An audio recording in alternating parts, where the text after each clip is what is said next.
फिलहाल मैं बुलाना चाहता हूं मेजर जनरल अश्विनी सिवाच को यहाँ मेरे पास चर्चा के लिए। सर अगर आप यहाँ आ जाएं।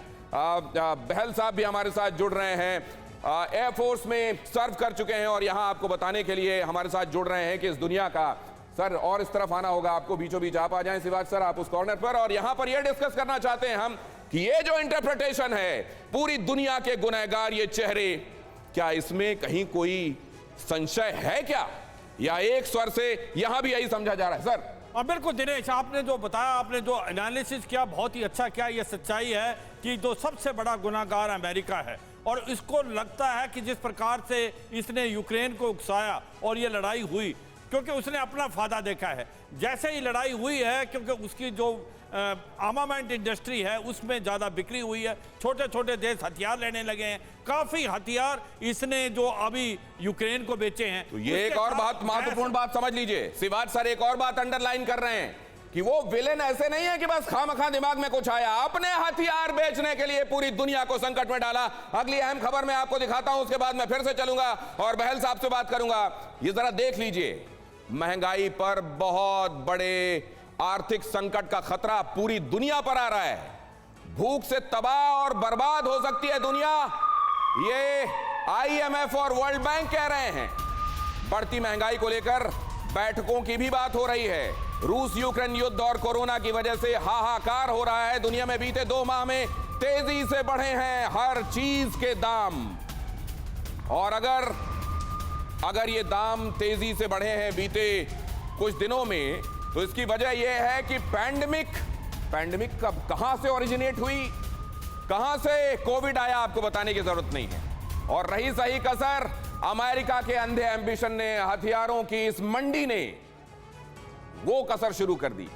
दुनिया में महंगाई के इन विलेनों को पहचान लीजिए। हालांकि ऐसा नहीं है, जब आप दूसरों के लिए, दूसरों को जलाने के लिए आग हाथ में लेते हैं तो आपके हाथ भी जलते हैं।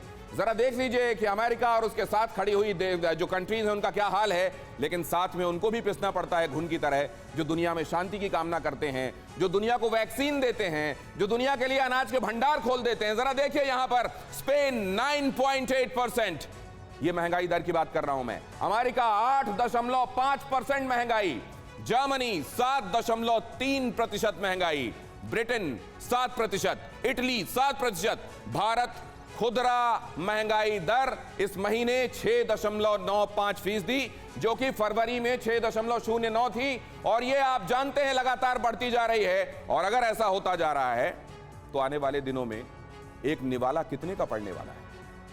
वो लोग जो बच जाएंगे, निवाला नहीं मिलने की वजह से परेशान रहेंगे, और वो जो यूक्रेन में यूक्रेन रूस की लड़ाई में सीधे सीधे बम गोली बारूद की चपेट में आ रहे हैं, वो तो सामने है ही।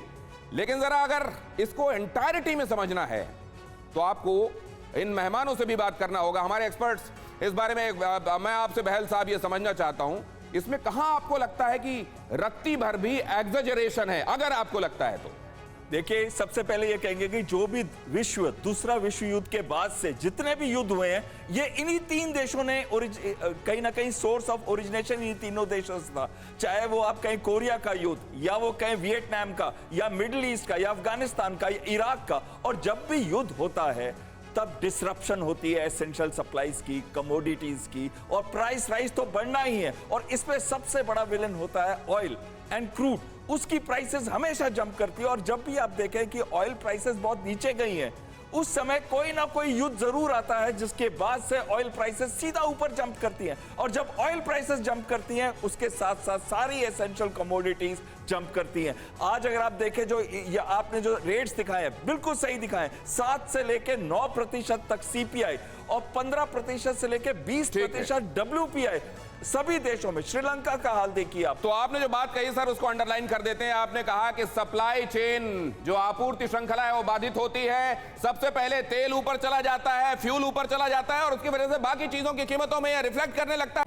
परवाह देश की, सोमवार से शुक्रवार रात 10 बजे TV9 भारतवर्ष पर।